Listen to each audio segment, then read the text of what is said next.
If you're like most people, you've probably been thinking about your dreams all wrong. Dreams aren't just random, irrelevant movies that play in your head while you sleep. Hi, I'm Patch. And I'm Sara, and we're certified specialists on the subconscious mind and how it's the portal to the potential future and life that you desire. What if your dreams are multidimensional messages being sent to you from a potential future? What if they are the advice that you need on how to live, how to make more money, or how to find the love that you crave, all from a future self that lives behind your eyes? We believe they are. Every week we share our combined experiences and education to analyze and decode the subconscious messages from our listeners' dreams so that they can integrate the wisdom.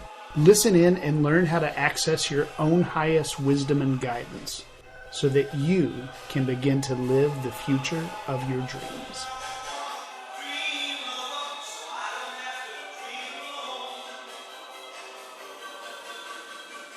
Welcome to the second episode of the Dream Lovers Podcast. I am just one of your hosts. My name is Patch Drury, and with me is the beautiful and the magnetic Sara Drury. I like that intro. Did you? Good. This is our second episode, and the first episode is the first episode. It's kind of like a first date. You're excited, you're there, you're giddy, you've got the butterflies, and then you decide, you know what, I want to do this again. And that's how I felt coming out of the first one. Like, I really enjoyed that. I want to do it again. So now we're on the second date, and on the second date, maybe the butterflies have settled down a little bit. And now you're kind of like, all right, let's see what this person is really about. And so let's see what dream analysis and dream interpretation is really about. I'm just glad we didn't match this time. We're the same thing. Yeah, we don't want people to have an unrealistic expectation that every week we're going to be dressed the same. Exactly. Even though this is a podcast, it's an audio format. But as people are imagining us, and they are, we don't want them to imagine us wearing the same things. Correct. All exactly. Right. Moving on. So we said we were going to begin these podcasts with you doing a card reading. Now, this week, are these oracle cards? Are they divination cards? What do you got for us? All right. Week? So every week it'll be different, just based on what I feel like or what my intuition leads me to. This week we have tarot cards, simply because they were the only ones closest to me. So it's not your intuition and how you feel, it's what's in the room. This week, yes. Okay. Most weeks we're gonna try for intuition. This week I just didn't want to go downstairs. So your intuition was, I don't want to go downstairs. Correct. Okay. And you said you didn't want to go for me, so. Okay. So we have a tarot, but honestly, I love tarot, and so I was thinking of doing my tarot deck. It happens to be your tarot deck because we're in your office. Mm-hmm. But I was thinking of doing a tarot card pull anyway. So this actually is perfect. And the card. Oh, I was saying, so tarot is a broad category. Which particular deck are you pulling from? This is the Rider-Waite, the traditional classic tarot card. Thank you for mirroring that for me. Yes, this is the classic deck. My favorite deck, the one that I always tell people that go get this deck, it's the best deck, is the Borderless. So if people are interested, or they because I'm curious, so let us know in the comments. Is that a thing? Do we have comments? Yeah. Sure. Wherever you're listening, hopefully there's a comment section underneath. And we want to know, how familiar are you with tarot? Do you have a deck? Have you dabbled in it? Do you love it? Are you proficient? I'm just curious, as our listeners, where you are on the tarot spectrum. But my favorite deck is the Borderless, and that's the one I always recommend to people. I just think it's. And so explain what that is. It's kind of traditional Rider-Waite imagery, but it doesn't have the white border around it that most tarot cards have. Yeah, I think it's the exact same imagery. It's just, it doesn't have a But- border. but And the so art it's spread is- out all through to the whole card, and it's just, I don't know. It's just In the printing industry, they call that full bleed. full bleed. Okay. But I just love it because, I don't know, it's something aesthetically so pleasing to me about seeing it Yeah. in full bleed. Interesting. So I love that. Anyway, did I already say the card I pulled? No. All right, let's get into it. The card that I pulled for this week is the Three of Wands. Okay. So what's the first? I have some notes Hold down that up here. for me and let me see. Okay, but so Google it if you're listening, if you want to see. Okay. But it is the Three of Wands, so it's a man who is wearing some kind of cloak, and he's looking out over a sea. There's 3 boats, and then he has 3 wands. He's holding one of them. So what's the first kind of impression you get from that one? So my first impression, and it's funny because of the coloring, I thought he was looking out over desert, but you pointed out this it's a sea, Right. and there's boats there. The first thing I notice is that he's got one wand in his hand, and the other 2 wands are actually behind him. Yeah. And so to me, the way I interpret tarot cards and think about tarot cards, wand cards are all about your will. What you're trying to put out into the world, what you're trying to manifest. And so this card kind of suggests there may be 3 aspects to his will, but that's our dogs are in the, so you're going to We're hear not noises. editing that out. Sorry. He's got one in front of him, one is kind of primary to him, and the others they're behind him, or he's moved on past them, or he's turned his back on them. And so what I think that suggests is that we can have primary motives and motivations, and that things can exist in our background, and us keep one thing in the forefront. All right. Well, I feel like you stole all the good things, so I'm not asking you next time. Next time, I'm just going to say it. No, I'm kidding. No, I agree. And so I like to make little notes while we talk. And so a couple of things that I wrote down were, yes, the wands are more of this masculine energy, this will, this fire energy, maybe a little spiritual connection as well. Very, after a fashion, very kind of phallic. In a lot of traditional imagery. So this is my time. I'm sorry, go ahead. To talk about the card. Okay, well, when you're done, I want to talk about penises. Okay, that's I figured. We got to have that in every episode, I guess.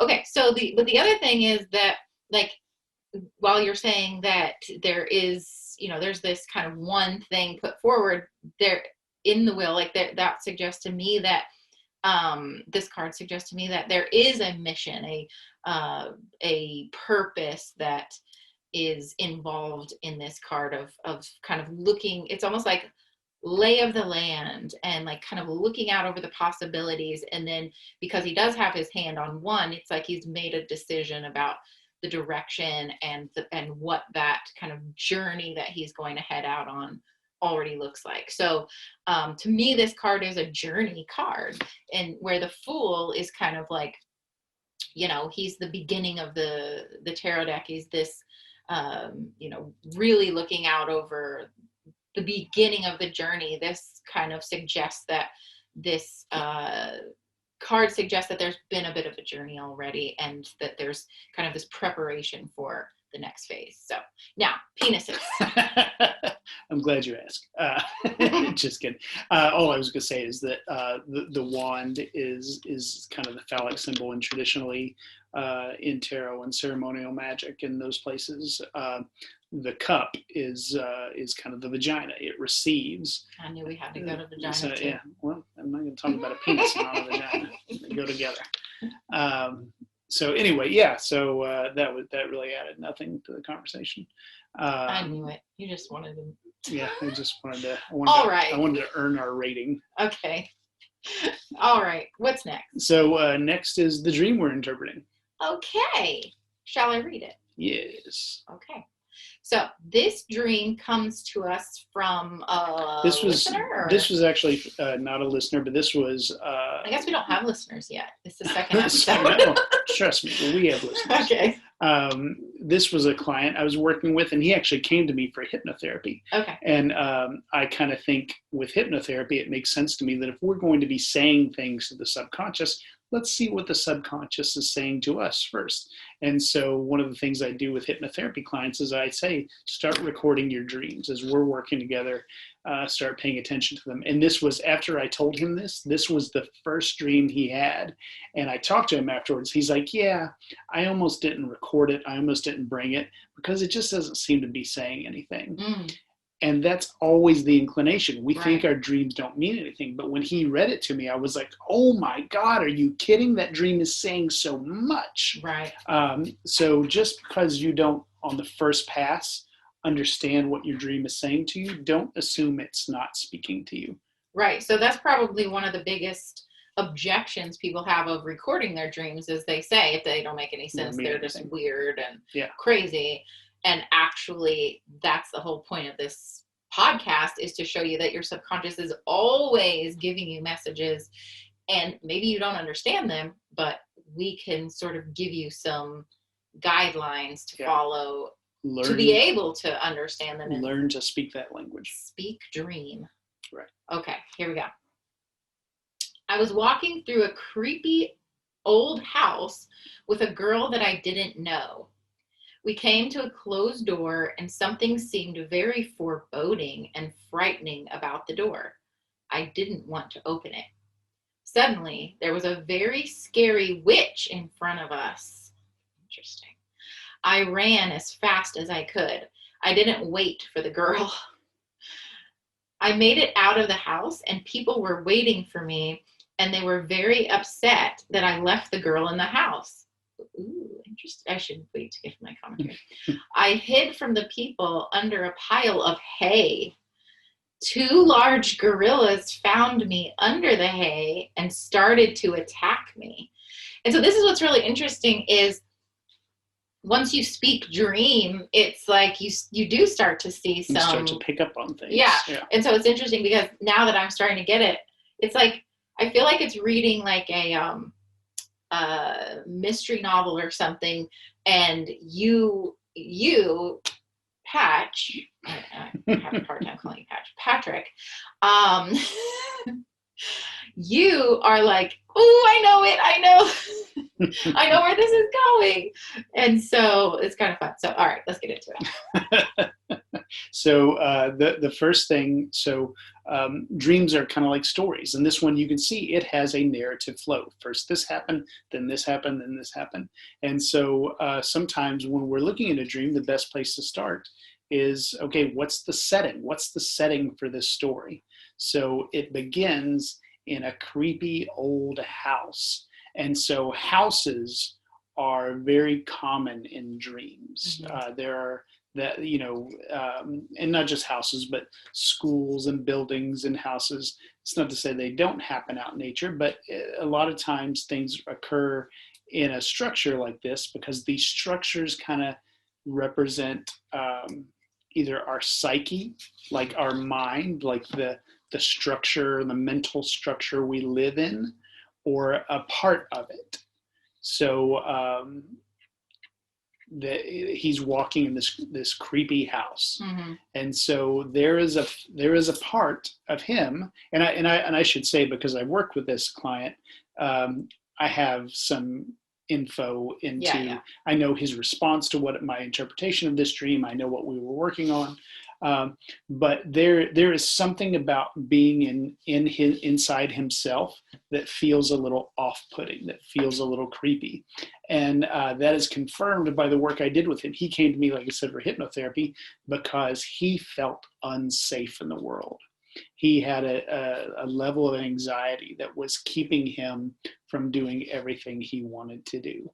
And so that makes sense with his view of the world, his mental construct didn't feel comfortable to him. It felt creepy. And so he's walking with a girl he doesn't know. And so a lot of times, not always, but a lot of times, when we encounter someone of the opposite sex in a dream, they represent, for a guy, what Jung called their anima, or for a girl, what Jung called their animus. And the dumbed down, simple, non-comprehensive explanation for what an anima or an animus is, it's the contrasexual nature of you. So this girl could represent the female side of him. Mm. And so his female aspects, go ahead. Meaning like the feminine in the sense of not sexual, feminine in the sense of... So not sexual in the sense of physically feminine, but Jung was working in the 50s and 60s and before, well, much before that, actually. I think he died in the 60s. So he was working early 1900s.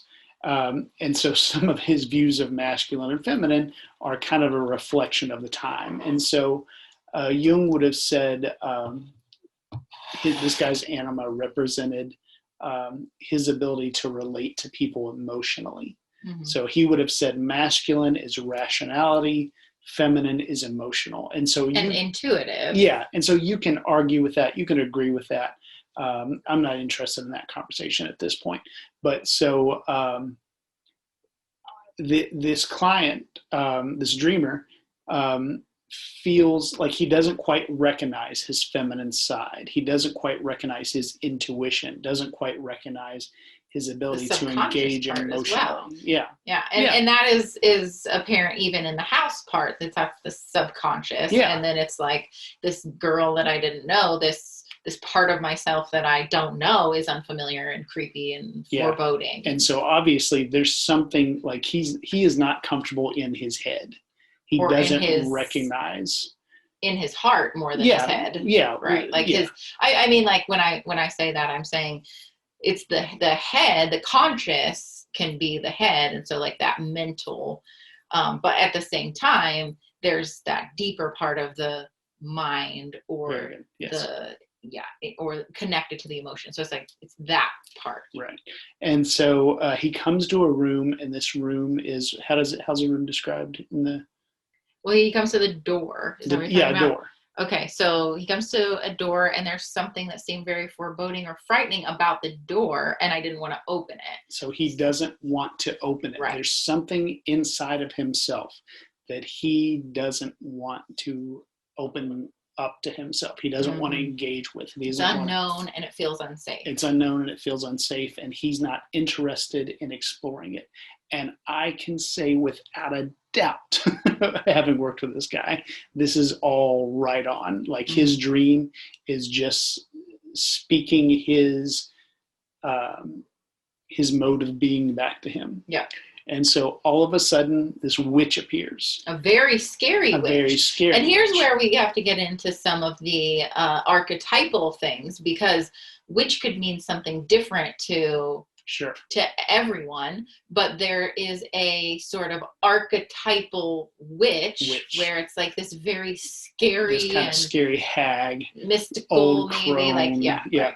And so we've already suggested that this unknown girl represents his anima. This witch could represent a part of his anima.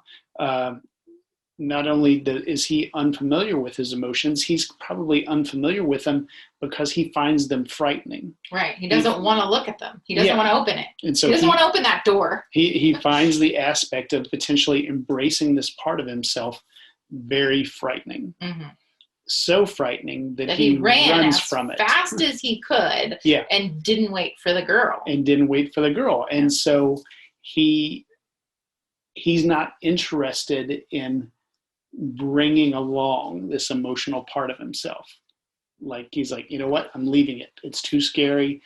It's staying behind.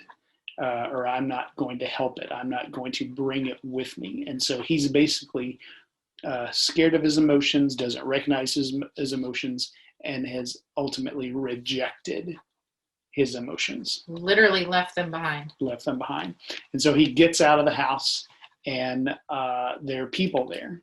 And so he didn't go into detail about these people. So let's just say that they, without detail, just kind of represent the public, other people outside of him. Judgment, maybe, yeah. And that's what they start doing immediately. Right. They start judging him, and they get mad at him. They were very upset for that he left the girl.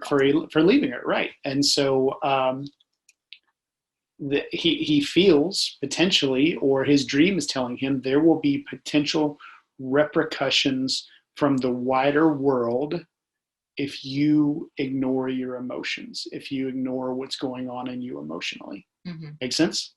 Makes sense to me. And so, but then he hides under a pile of hay. He hides under a pile of hay. And I don't get this at all. Well, so I'm excited to hear this. I can explain this. Hiding, yes. Because, like I said, I worked with him. He, this guy, was very well off. Yeah. Despite his issues with his emotions, he had been able to be very financially successful. And so the lesson here is financial success is not an indicator of wellness. It means you've got this part of yourself under control and handled, but you don't but have at what cost? Yes, exactly. Yeah. And so what is hay? Hay is harvested grass. It's the grass that we've harvested and collected and put aside. And so he was trying to hide under the things that he's harvested. Mm-hmm. So his wealth, he thought his wealth would insulate him from people's judgment, right? This is good. And so what happens? So then two large gorillas found him under the hay and started attacking him. So does that, you got anything there? No. Gorillas, obviously that's very powerful. There's something very, there's some power there. I thought you were going to say the word that I'm thinking. Primal. Primal. So gorillas are this primal form of us. It's what we evolved from. At one point, we were gorillas at our most primal point in our existence. And so they started attacking him. And I told you, I think at the beginning, that this client came to me because he was wrapped up in fear. Yeah. Like he was overcome with fear. And so that's kind of, primal refers to survival. Yeah.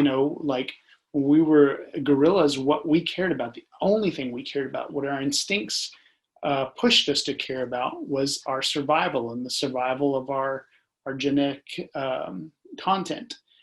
And so this dream, I kind of said to him, this dream is telling you that if you keep ignoring that part of you that you don't want to face, that emotional part of you, not only are you going to be judged harshly by culture, but you can, money covers a multitude of sins. Culture will forgive you if you are rich, is I think the lesson of 2020 and 2021. But even though it'll forgive you, there's a part of you, a deep part of you, the part of you that is mostly interested in survival, the primal part of you, that will attack you. And so that's what his fear was. His fear was his primal self attacking him for not acknowledging this part of himself. Yeah. Yeah. And then it's like, when you're talking about judgment from people, the part of me is thinking we can't worry about what other people are going to think of us. So there's that part of we shouldn't care about the judgment of others. And that shouldn't be a thing that we base our self-worth on. And yet at the same time, there's a bit of a healthy, you can't go around murdering people, so there's a bit of a healthy part of that in here, sort of saying, this is sort of saying you need to address what's behind that door, or the things are going to go badly for you. I'm glad you kind of made that pivot in the middle of what you were saying. No, you can't worry about what other people think of you, but at the same time, our survival depends on our ability to exist inside of a tribe. Right. And so if you handicap your own survival in this tribe, your own ability to exist in this tribe and function in this tribe, then you are making things harder for yourself. Right. You're making things harder for yourself. Right. That's a really good point. And so it's like finding, because I think it's a double-edged sword, because we want to fit within our tribe, but not like in a healthy way, not at the detriment of not being true to ourselves, because we can always find a new tribe if that's the case. But then at the same time, that's not what this is talking about. Right. This is talking about you're hiding this truest part of yourself, and it's here trying to show something to you, and you're turning your back on that. And then clearly, gorillas are going to attack you. So this dream, and most dreams and most myths and most fairy tales and most movies are kind of the hero's journey in a sense. Mm-hmm. Like, yes, there's a tribe that you need to know how to exist in, but you can't just do everything the tribe tells you to do. Right. The way you reinvigorate the tribe, the way you bring new life to the tribe, is by going inside and finding what's inside and bringing it out. Yeah. So, yeah. Okay. So this guy's on a hero's journey. He's definitely on a hero's journey. But will you be brave enough to answer the call? All right. So, couple of things. One, I know you've already kind of like worked with this person, but just for our audience and for our listeners to start to understand how they can ask questions, what would be maybe just one question, one or two, whatever you want, that you would have this person ask to start to take this deeper, and then give us a little way that we could ritualize? Yeah. Okay. So a question he could ask,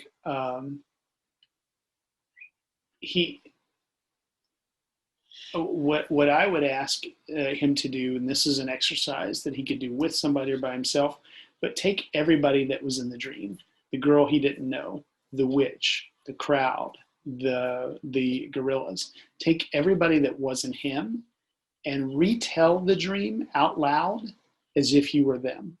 Oh, I like that. So retell the dream from the witch's perspective. Retell the dream from the girl that you ran away from's really perspective. And that one, like, I was walking through this creepy house with this guy and he ran away. Mm-hmm.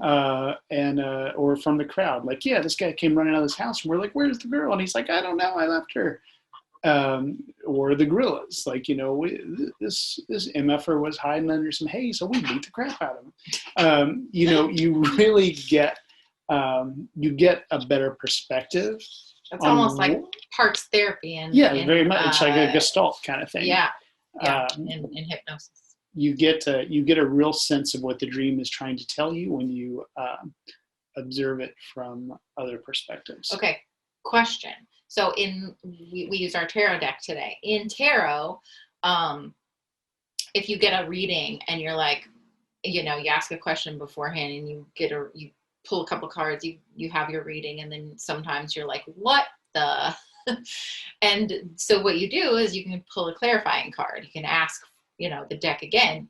Let me pull a clarifying card here. You could do this with dreams as well, right? So you could ask. This is me asking you, but also saying like this is a thing. I'm pretending to ask for our audience, but I'm just telling. I'm realizing as I'm saying it.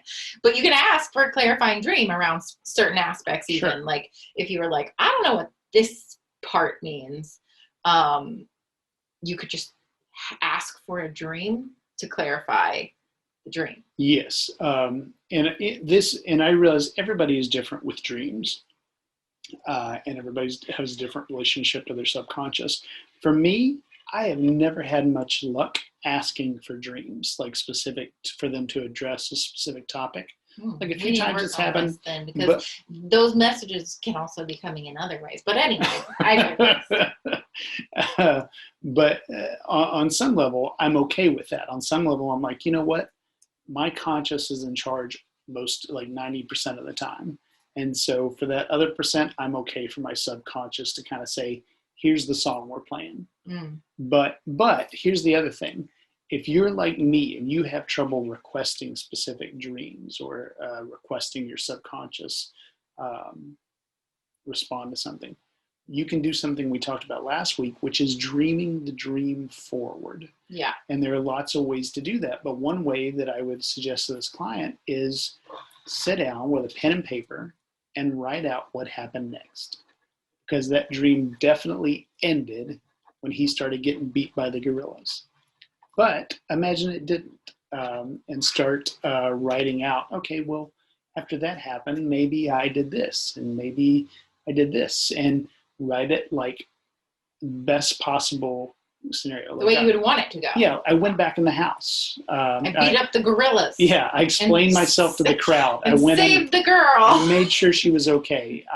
Turns out the witch and I, we became friends. And this is what was behind the door. Exactly. And it was a gold chest. And, and so, dream the dream forward that way. All right. And how would we ritualize this dream? This is going to seem silly, but rituals are a way of just kind of giving your subconscious a signal. But you know what I would tell this guy to do to signal this? Is go find some hay. Yeah, go beat up a gorilla. If he's walking with a woman, always open the door for her. Do in real life what he didn't do in the dream. And maybe he's a gentleman. Maybe he does that anyway. Well, keep doing it and do it consciously. Say to yourself, I am opening these doors. I am not turning away. I am accompanying this part of myself through this door, through this journey. And that becomes a way to incarnate or embody that dream. I love that. And then the next thing it just kind of makes me think of is doors are always portals. Mm-hmm. And so a couple of things. One, I read this really incredible book called 10,000 Doors of January. Mm-hmm. And that's literally what the book was about. It's a fiction book, right? It's a fiction. Yeah, it's a fiction book. And it was literally about this person opening these doors, and they were portals to other, places in time, or not dimensions, but like, different places. And so I'm kind of even thinking about it that way. And like, I even think opening, you're saying open it for women because you're kind of incorporating that female aspect, but I'm also just thinking like, how could you be intentional when you walk through doors that, setting your intention through that particular portal into what you're creating on the other side. Yeah. I'm not going to hide from what's on the other side of this door. Right. What it pulls out of me is okay. I'm not going to hide from it. Yeah. Okay. Yeah, that's my contribution. I feel like that cool was like, I feel like you didn't like that idea. No, not at all. That wasn't well, here's what I mean. Be like, that is awesome. That is an awesome idea. That was your most valuable contribution to this episode, and maybe to your life. All right. Awesome. This was really good, I think. Yeah, I think so too. This dream was really fantastic. So if the first episode was the first date, second episode was the second date, would you come back for a third date? Me? Yeah. I guess we'll see. No, I'll be here. We'll be here. Yeah. So anyway, that's it, guys. Yeah. Send us your dreams. We want to hear them. We want to evaluate them. We want to know what's behind your door. If you enjoyed this episode, then you're going to want to check out our virtual dream circle, a community of dreamers who are tapping into their own subconscious guidance. We assist our students in interpreting the hidden messages in their dreams and then implementing that wisdom so that they can start living the future of their dreams now. Just go to dreamloverscircle.com to become a part of our inner circle today.